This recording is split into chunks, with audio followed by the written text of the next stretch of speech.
n'imiti ishobora gusigwa ku mubiri cyangwa se ibipfuko bishobora gushyirwa ku mubiri w'umuntu birimo imiti ishobora kuba yamuvura ariko yinjiriye mu ruhu.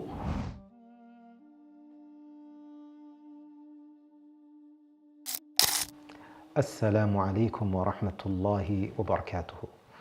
Bismillah, alhamdulillah, wassalatu wassalamu latammani lakmalani ala khayri khalqillah, nabiyyina Muhammadin wa ala alihi wa sahbihi wa man walah.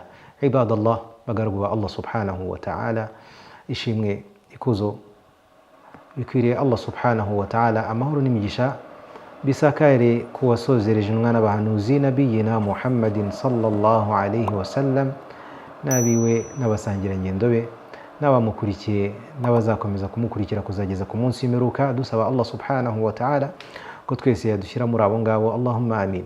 Bagaragu ba Allah subhanahu wa ta'ala, dukomeje kurebera hamwe amasomo y'ibijyanye na fiqh nawaziru as-siyam, n'amategeko y'idini arebana n'ibigendanye n'igisibo ariko dushingiye ku bintu bitahozeho ku gihe cy'intumwa y'Imana Muhammad sallallahu alayhi wa sallam, ariko bikaba biriho muri kino gihe cyacu turimo, muri iyi myaka yacu turimo. Kuri uyu munsi ku bushobozi bwa Allah subhanahu wa ta'ala, turi birebere hamwe n'ibigendanye n'imiti ishobora gusigwa ku mubiri cyangwa se ibipfuko bishobora gushyirwa ku mubiri w'umuntu birimo imiti ishobora kuba yamuvura ariko yinjiriye mu ruhu, itinjiriye mu kanwa cyangwa se ahandi hose. Nk'uko bizwi bagaragu ba Allah subhanahu wa ta'ala, nuko umubiri w'umuntu ugira utwenge twinshi. Utu twenge dushobora kuba twakinjiramo icyo ushyize ku mubiri. Urugero, umuntu iyo ashyize ku mubiri we amavuta runaka, umubiri ubasha kwinjizamo ayo mavuta.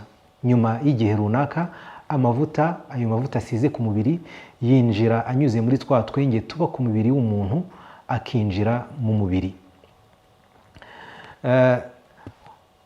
Muri aya mavuta turi kuvuga, hari namwe mu mavuta yakozwe cyangwa se imiti yakozwe umuntu asiga ku mubiri kubera uburwayi runaka arwaye, bikaba byamuvura ariko anyuze muri utu twenge tuba ku mubiri.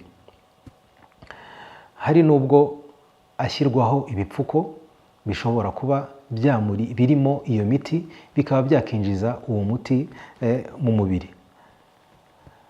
Ibi nibyo rero tugiye kurebera hamwe, niba byangiza igisibo cyangwa se bitangiza igisibo.